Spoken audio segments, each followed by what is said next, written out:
Assalamu alaikum wa rahmatullahi ta'ala wa barakatuh.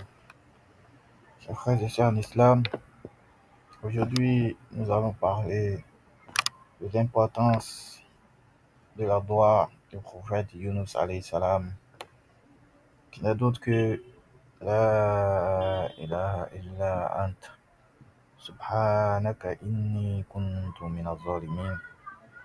Inch'Allah, je vais faire l'effort de mettre la transcription en français, alors pour permettre à ceux-là qui ne savent pas lire l'arabe de pouvoir lire cette litanie-là en arabe, Inch'Allah.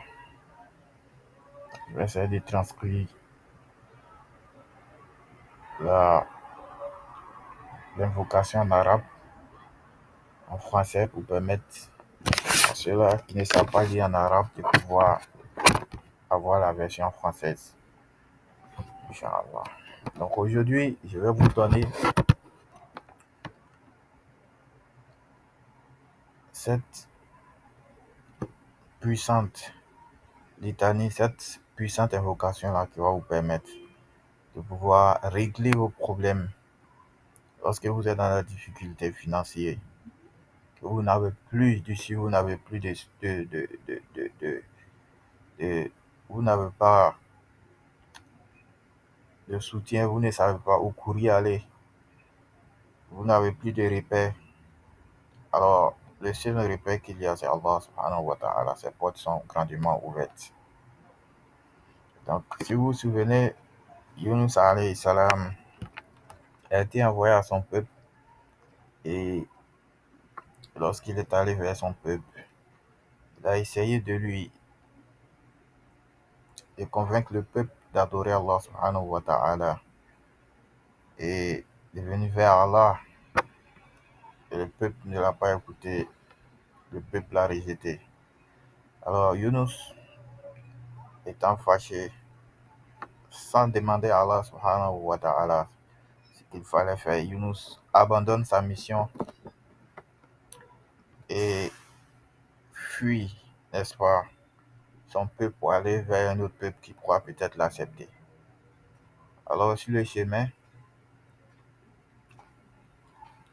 de traverser l'eau, comme la pirogue ou la nasse, si on veut le dire, est pleine, alors on fait un tirage au sort parce que la pirogue est pleine. Alors, si on ne se débarrasse pas, n'est-ce pas, du fardeau, alors la pirogue va chavirer, tout le monde va mourir. Alors les responsables de cette pirogue-là vont faire un tirage au sort, et celui-là qui va sortir de ce tirage au sort va être jeté dans l'eau. Alors on fait le tirage au sort et la personne qui sort est le prophète Yunus alayhi salam. Donc on prend Yunus et on le jette dans l'eau. Et quand on le jette dans l'eau, par la puissance d'Allah subhanahu wa ta'ala, il est avalé par une baleine. Et Yunus alayhi salam se souvient d'Allah subhanahu wa ta'ala. Et qu'est-ce qu'il va dire? Yunus va commencer à réciter La ilaha illa ant, subhanaka inni kuntu minaz zalimin. La ilaha illa ant, subhanaka inni kuntu minaz zalimin. Et après quelques jours, certains savages disent 41 jours, donc selon les différentes versions. Alors Yunus alayhi salatu wassalam est vomi. Donc Yunus sort vivant du ventre de la baleine. Alors, ce qui montre la teneur et la puissance de cette invocation de Yunus alayhi salam.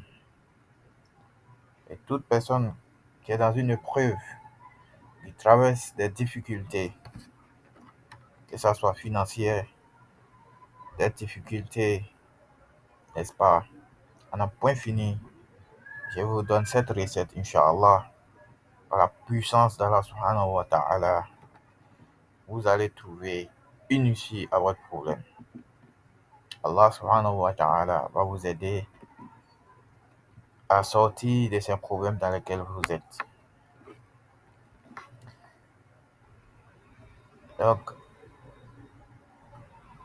nous allons essayer d'abord de voir les enseignements que nous devons tirer de l'invocation du prophète Yunus alayhi salam. Le premier point, cette invocation-là, lorsqu'il dit La ilaha illa ant, c'est une attestation de foi. C'est-à-dire qu'il renie, c'est-à-dire Yunus alayhi salam renie la dévotion à autre qu'Allah subhanahu wa ta'ala et qui affirme son unicité. Puis, elle souligne aussi la pureté d'Allah subhanahu wa ta'ala en plaçant notre Créateur au-dessus de toutes les imperfections. Enfin, la demande de pardon de Yunus par la reconnaissance de son péché.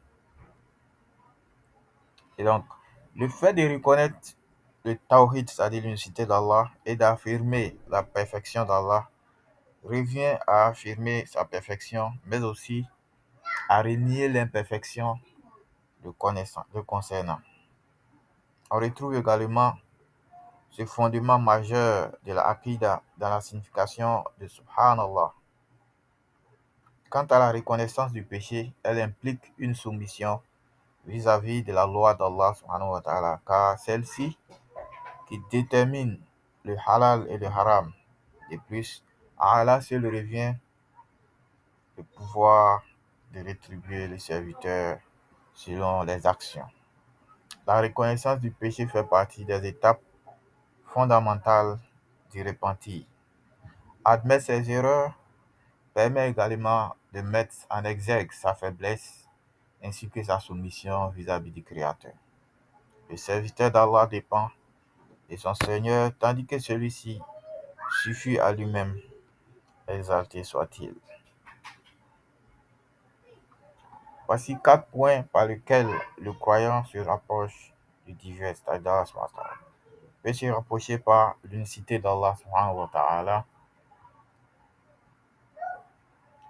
ou le tanzih, c'est-à-dire